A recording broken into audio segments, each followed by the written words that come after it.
My pedagogy, or the practices and methods that I use to guide instruction for young learners and students who still depend on their teachers throughout the learning process, and my andragogy, or the practices and methods that I use to engage self directed adult learners, are both deeply rooted within my deepening equity minded praxis as an educator.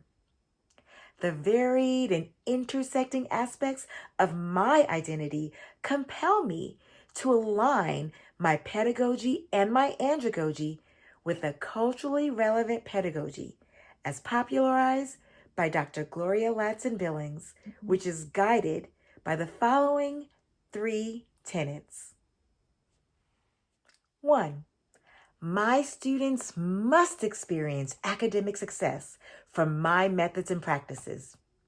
By academic success, Dr. Ladson Billings referred to the intellectual growth that students experience as a result of classroom instruction and learning experiences. 2. My students must develop and maintain cultural competence from my methods and practices.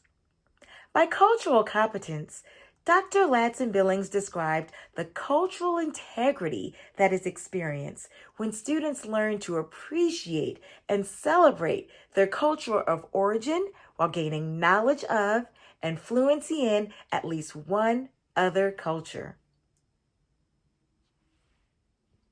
And 3.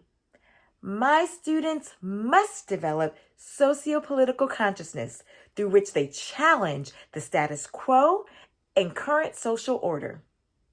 By socio-political consciousness, Dr. Ladson Billings specified students' ability to take learning beyond the confines of the classroom using school knowledge and skills to identify, analyze, and solve real-world problems.